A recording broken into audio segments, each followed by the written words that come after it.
सोनापुर गांव में राधा अपने पति हरिया और सास जानकी के साथ रहती थी। हरिया सब्जी का ठेला लगाता था, उसी कमाई से उनका घर चलता था। राधा एक बहुत ही नेक और समझदार औरत थी।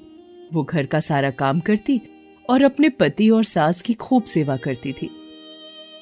राधा और हरिया अपने सादे से जीवन में बहुत खुश थे, लेकिन राधा की सास जानकी एक दुष्ट औरत थी। वो राधा के हर काम में कोई ना कोई कमी निकालती और उसे ताना देने का कोई मौका नहीं छोड़ती। पर राधा सब कुछ चुपचाप सुनती और अपना काम करती रहती। वो कभी भी पलटकर जानकी को जवाब नहीं देती थी। इसी तरह उनके दिन बीत रहे थे। एक दिन राधा ने खाना परोसा तो उसकी सास बोली, अरे राधा, कितने दिन हो गए, तुझे अभी तक खाना बनाना नहीं आया? ये क्या बेस्वाद खाना मेरे आगे रख दिया है? क्या हुआ माँ जी? होना क्या है, मेरी तो किस्मत ही फूट गई जो अपने बेटे के लिए तुझ जैसी निकम्मी बहू ले आई। तुझे तो खाना तक बनाना नहीं आता। ये कहते कहते जानकी खाना छोड़कर चली गई। इसी तरह वो आए दिन हर काम पर राधा को कोई ना कोई ताना देती रहती। हरिया खूब मेहनत करके सब्जी लाता और दिन भर उसे बेचने के बाद शाम को जब थका हारा घर आता तो उसकी माँ जानकी राधा की बुराइयां लेकर बैठ जाती। बेटा, तू तो सारा दिन घर से बाहर मेहनत करता है। तुझे क्या पता, तेरी बीवी तो मुझे ठीक से 2 वक्त का खाना भी नहीं देती। अरे माँ, क्यों गुस्सा होती हो? मैं उसे समझा दूंगा। अब वो तुम्हारा मनपसंद बना दिया करेगी। हरिया भी कभी अपनी माँ के आगे नहीं बोलता था। दोनों अपनी माँ की बहुत इज्जत करते थे, परंतु जानकी हमेशा राधा के पीछे पड़ी रहती थी और उसे जली कटी सुनाती रहती थी। एक दिन हरिया सब्जी का ठेला लेकर घर को वापस आ रहा था। तभी रास्ते में उसका एक्सीडेंट हो जाता है, जिसमें उसे बुरी तरह चोट आती है।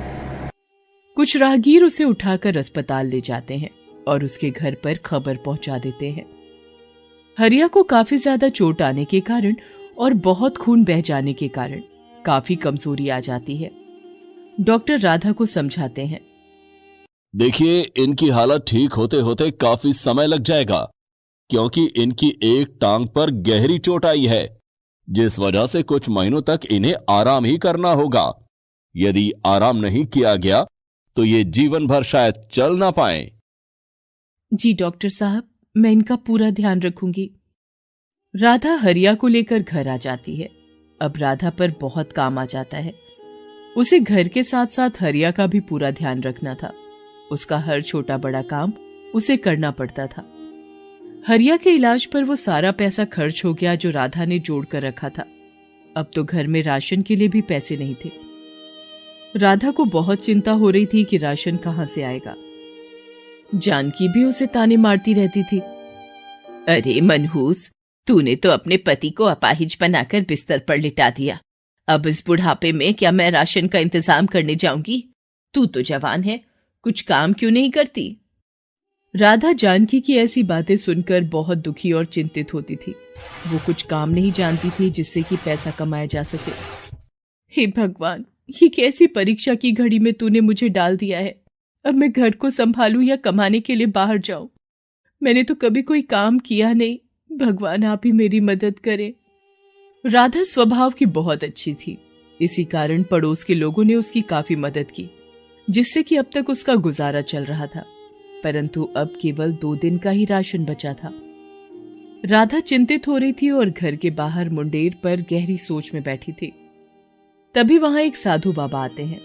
बेटी, क्या इस भूखे साधु को कुछ खाने को मिलेगा? राधा सोच में पड़ जाती है कि उसके पास तो अपने खाने के भी लाले पड़े हैं और ऐसे समय में इस साधु बाबा को क्या खिलाए। परंतु राधा स्वभाव की बहुत अच्छी थी, जिस कारण वे उन्हें मना नहीं कर सकी। उसने सोचा, उसके हिस्से का जो रूखा सूखा पड़ा है वो वही बाबा को दे देती है। आप यहां बैठिए बाबा, इस गरीब के घर में जो रूखा सूखा है वही ग्रहण करें। ये कहते हुए राधा थाली में भोजन परोस लाती है और साधु बाबा के आगे रख देती है। बेटी, मैं तुम्हारे चेहरे पर चिंता देख रहा हूं। मुझे बताओ, तुम्हें क्या कष्ट है? नहीं बाबा, कुछ नहीं। परंतु बाबा के बार बार पूछने पर राधा उन्हें अपनी सारी परेशानी बता देती है। मैं जानता हूं कि तुम बहुत परेशानी में हो, फिर भी तुमने मुझे भोजन खिलाया। तुम एक बहुत नेक औरत हो, इसीलिए मैं तुम्हारी मदद करना चाहता हूं। आप मेरी मदद कैसे करेंगे? साधु बाबा एक कपड़े सीने की मशीन राधा को देते हैं और कहते हैं, देखो बेटी, इस मशीन में जादू है जो तुम्हारी मदद करेगी। तुम इसे अपने पास रखना। तुम्हें जो भी सिलना आता है, तुम वही कपड़े सिलना शुरू करो। बाबा, मुझे तो केवल बच्चों के कपड़े सिलने आते हैं, परंतु मैं घर से बाहर नहीं जा सकती क्योंकि मुझे अपने पति का भी ख्याल रखना होता है। हाँ, मैं सब समझता हूँ बेटी, तभी तो मैंने तुम्हें ये जादुई मशीन दी है जो तुम्हारी मुश्किल आसान कर देगी। तुम घर बैठे ही बच्चों के कपड़े सिलना। देखना, तुम्हें उस काम में खूब सफलता और पैसा मिलेगा, जिससे तुम्हारी सारी परेशानियां दूर हो जाएंगी और तुम्हारी सास भी तुम पर नाराज नहीं होगी। इस मशीन से कोई कपड़ा खराब नहीं बनेगा। तुम जो भी बनाओगी वो बहुत अच्छा बनेगा। आपकी बहुत कृपा साधु बाबा, आपने तो मेरी परेशानी हल कर दी। अच्छा, अब मैं चलता हूं। तुम जल्दी अपना काम शुरू कर दो। ये कहते हुए साधु बाबा वहां से चले जाते हैं और राधा वो मशीन अपने कमरे में रख लेती है। अगले ही दिन से राधा बच्चों के कपड़े सिलने का काम शुरू कर देती है। आस पड़ोस में कुछ घरों के लिए वो कपड़े सिलती है जो कि सभी को बहुत पसंद आते हैं। अरे बहन, तुमने मेरी बेटी का जो फ्रॉक बनाया था वो मेरी सभी सहेलियों को बहुत पसंद आया। वो सब भी तुमसे कपड़े सिलवाना चाहती हैं। हाँ हाँ, क्यों नहीं, तुम उन्हें मेरे घर ले आना। इस तरह से राधा का काम सभी को बहुत पसंद आता है और उसके पास कपड़े सिलवाने वालों की भीड़ बढ़ती जाती है। बाबा के आशीर्वाद से राधा का काम खूब फलने फूलने लगता है। अब वो घर पर रहकर ही अपने पति का ध्यान भी रखती और कपड़े सिलने का काम भी करती है। इस तरह काम चलने के बाद राधा के घर में खूब पैसे आने लगते हैं और उनके घर में किसी चीज की कोई कमी नहीं रहती। वो अपने पति और सास के लिए खाने पीने की खूब चीजें लाती है। उसकी सास उसे किसी प्रकार का ताना नहीं दे पाती। हरिया की तबीयत भी दिनों दिन ठीक होती जाती है और वो एक दिन राधा से कहता है, राधा, अब मेरी तबीयत काफी ठीक हो गई है।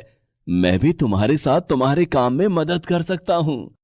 तुमने मेरी इतनी सेवा की और मेरे घर माँ का भी ध्यान रखा, साथ साथ तुमने ये काम भी चलाया। मैं तुम्हारा शुक्रिया अदा करना चाहता हूँ।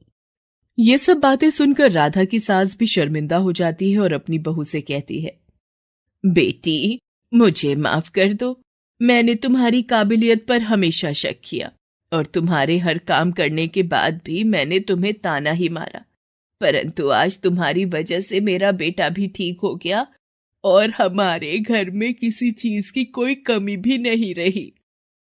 अरे माँ जी, आप माफी क्यों मांग रही हैं? ये मेरा ही घर है, आप लोग मेरे अपने हैं। मेरा फर्ज बनता है कि मैं इस घर का पूरा ध्यान रखूं और मैंने पूरी कोशिश भी की। बस आप दोनों का आशीर्वाद मुझ पर ऐसे ही बना रहे। राधा की एक पड़ोसन उसकी ये सफलता देखकर बहुत जलती है और राधा से बातों बातों में पूछ लेती है कि आखिर उसकी सभी परेशानियां खत्म होने का क्या राज है। उस पड़ोसन को जैसे ही पता चलता है कि राधा के पास एक जादुई मशीन है, वो जलन के मारे पागल हो जाती है और उस मशीन को चुराने का विचार बनाती है। एक दिन जब राधा घर पर नहीं थी, वो बहाने से उसके घर जाती है और उसकी मशीन चुराकर अपने घर ले आती है। वो जैसे ही मशीन पर काम करने लगती है, उसके दोनों हाथ बुरी तरह जख्मी हो जाते हैं और जलने लगते हैं। वो जोर जोर से मदद के लिए चिल्लाने लगती है। तभी उसकी आवाज सुनकर राधा भागी हुई उस पड़ोसन के घर आती है और देखती है कि उसकी जादुई मशीन उस पड़ोसन के पास है और वो जख्मी हालत में चिल्ला रही है। राधा जल्दी से उसके हाथों की आग बुझाती है और मरहम पट्टी करती है। ये सब होने के बाद वो पड़ोसन बहुत शर्मिंदा होती है और राधा से माफी मांगती है। मुझे माफ कर दो राधा, मैंने जलन में आकर तुम्हारी जादुई मशीन चुरा ली जिसका मुझे ये फल मिला, लेकिन तुमने फिर भी मेरी मदद की। तुम बहुत अच्छी हो राधा, तभी तुम पर भगवान का आशीर्वाद है। मैंने चोरी करके बहुत बड़ी गलती की, मुझे माफ कर दो। नहीं बहन, ऐसी बातें मत करो, गलती तो हर इंसान से हो जाती है। तुमने अपनी गलती मान ली, यही बड़ी बात है। पर मुझसे वादा करो कि आगे से तुम ऐसा कोई काम नहीं करोगी। ये कहते हुए राधा अपनी जादुई मशीन उठाकर अपने घर ले आती है। हरिया भी राधा के काम में ही उसका हाथ बटाने लगता है और बाजार से सामान लाना, ले जाना और कपड़ों की सप्लाई दुकान पर देकर आना जैसे सभी काम वो कर लेता है। और बाबा के आशीर्वाद से उनके घर का माहौल भी अच्छा हो जाता है और तीनों खुशी खुशी रहने लगते हैं। Please subscribe this channel.